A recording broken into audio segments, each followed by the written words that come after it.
In section 3.5, we will talk about the transformation of functions, where we will take a parent graph and transform it vertically, horizontally, stretch it, compress it, and reflect it about the x and y axis. So let's break these down one by one. This is the equation of the parent function f of x equals to x squared. Now this x squared, this is called the argument of the function. The argument is basically the expression that contains the variable. Okay, the argument is the expression that contains a variable. So this is the argument, this is the argument. When a constant is added or subtracted to the argument, so outside of the argument, then we have a vertical shift up or a vertical shift down. If we are adding a constant outside the argument, then the graph will shift up vertically. If we're subtracting a constant, then the graph will shift down vertically. So here's what that means. Let's say we want to sketch the graph of f of x equals to x squared plus 2. We know the graph of f of x equals to x squared looks like this. That's our parent function. When we have a vertical shift of 2, vertical means that the y values are going to change by 2 units. So let's start with the vertex. We take our vertex and we are going to shift it up 2 units. And then we can just sketch the graph. So the graph is going to look something like this. If we shift it down 2 units, so if we have x squared minus 2, then we have a vertical shift down of 2 units, which means you're going to take your vertex and you're going to move it down 2 units, 1, 2. And at this point, we're simply sketching the graph. It doesn't have to be perfect. So this is going to be the sketch of the graph. This is f of x equals to x squared minus 2, and the one in red is f of x equals to x squared plus 2, which has a vertical shift upwards of 2 units. So the vertex moves 2 units up. When it's negative 2, it moves 2 units down. Now let's find the domain and range of each of these shifted functions. So the domain is all the values of x for which the graph exists.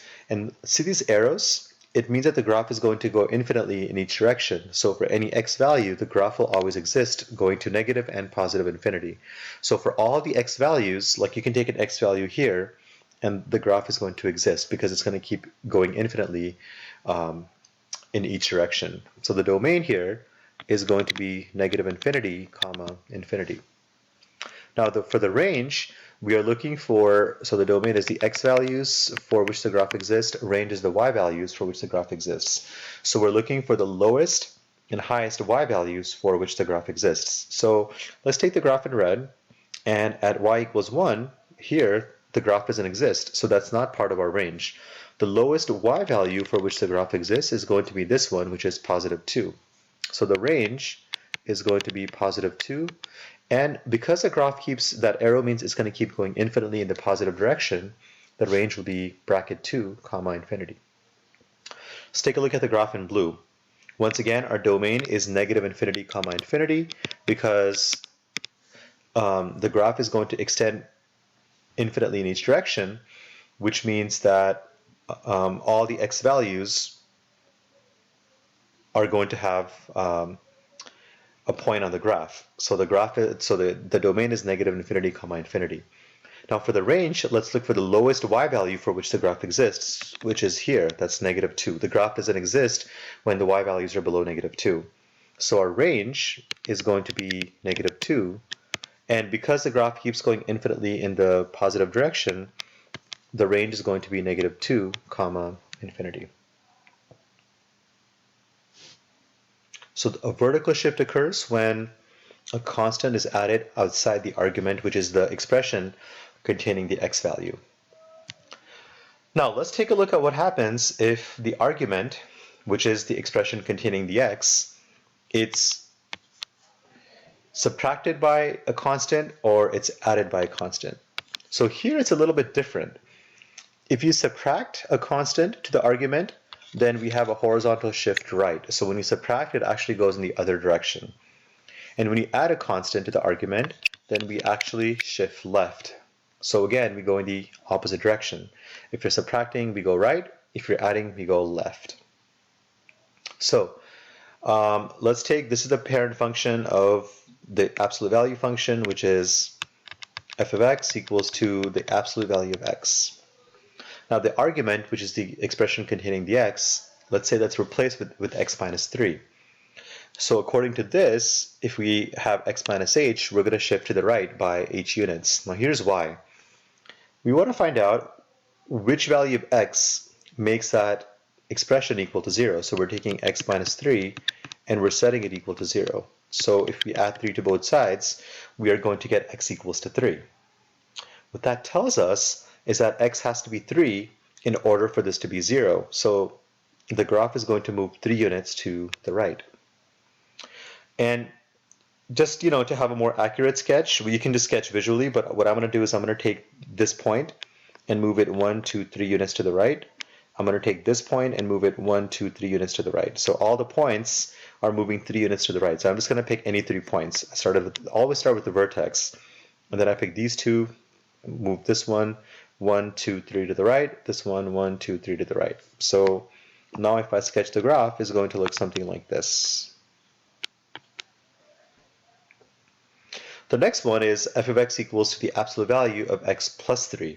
So once again, I'm looking at the argument, which is x plus 3, and setting it equal to 0. So to get x by itself, I'm going to subtract 3 from both sides, which means x equals negative 3. So x has to be negative 3 for that expression to have a value of 0, which means that the vertex is going to move 3 units to the left. When you subtract from the argument, you move to the right. When you add, you move to the left. And let me actually do this one in blue.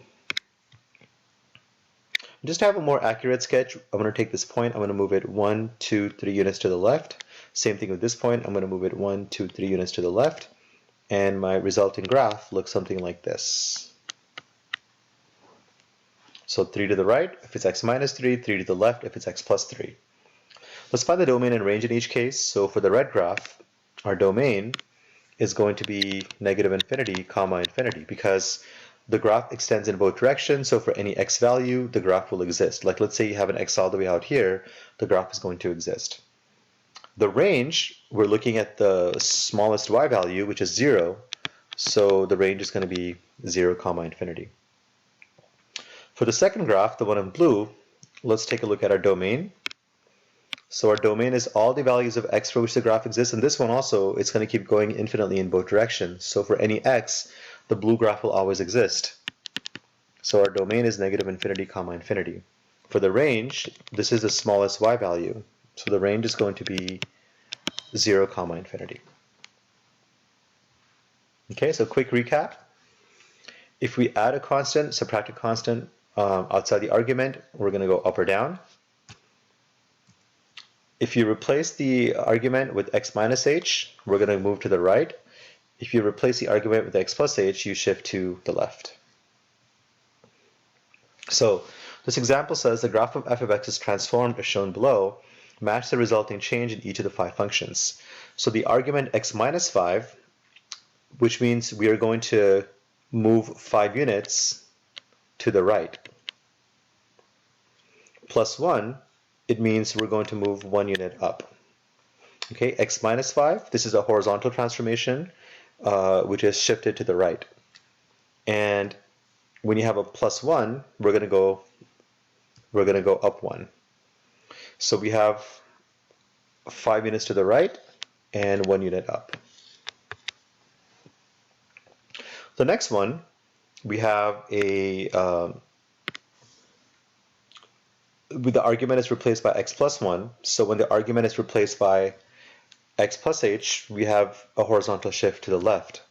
So we're going to go left 1 unit, and negative 5, it means we're going to go down 5 units. So we're going to shift 1 unit to the left and 5 units down. So that'll be this one. Next one, we have x plus 5 squared. So x plus 5 squared, it means that we are going to have a horizontal transformation of 5 units to the left. So we're going to go 5 units left, and we don't have a vertical transformation, so that's it. The graph is going to shift 5 units to the left. The last one, the argument x squared is not changing, so we don't go left to right. But we're subtracting a constant -1, which means we're going to shift 1 unit down.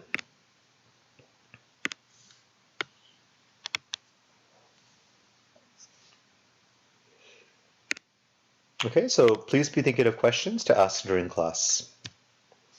The next one, let's sketch the graph of the absolute value of x plus 4 plus 3. So let's list our horizontal transformation, vertical transformation. Our horizontal transformation, the argument x is being added by 4, so that's a transformation of -4, because -4 plus 4 gives you a value of 0. For a vertical transformation, the argument outside of that is being added by 3, so we have a vertical transformation of plus 3. And this is the parent function for f of x equals to square root of x.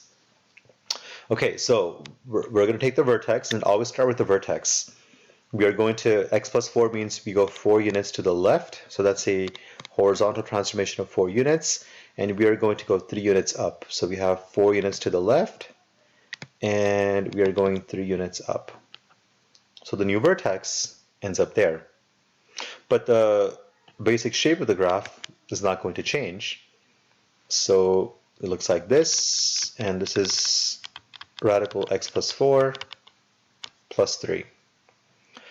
Okay, let's find the domain and range. So domain is all the values of x for which the graph exists. So x, we're looking horizontally. So when x equals to like -5, for example, there is no graph there. The smallest x value for which the graph exists is going to be -4, and it's going to keep going this way infinitely. So our domain is -4, infinity. Now the range, we're looking vertically. So for example, if y equals to 1, that red graph doesn't exist. Y equals 2, the red graph doesn't exist. The smallest y value for which the red graph exists is going to be this one, which is +3. So our range is going to be +3, infinity. The next one, we have square root of x minus 1. When the argument x is subtracted by 1, you got to think about which value of x makes that expression equal to 0, and that's 1. So when you have x minus h, it's going to be a transformation to the right. So we have a horizontal transformation of +1, because 1 minus 1 is 0, so we got our horizontal transformation is +1. And then outside the argument, we have a -2, so we're shifting down 2 units, so our vertical transformation is -2.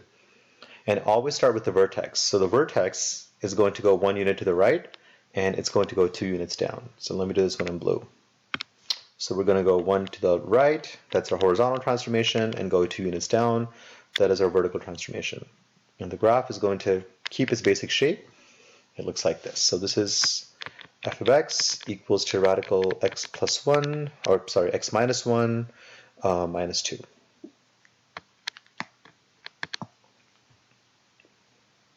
All right, so let's find the domain and range here. So our domain is all the values of x for which the graph exists. So the smallest x value for which the graph exists is going to be this one right here, and that's going to be 1.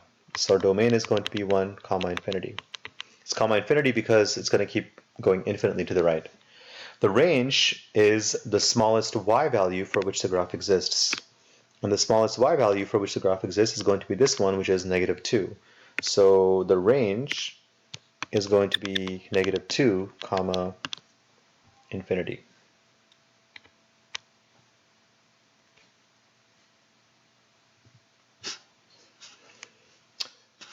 All right, we'll stop here and we'll talk about reflections and compress and stretch in the next video.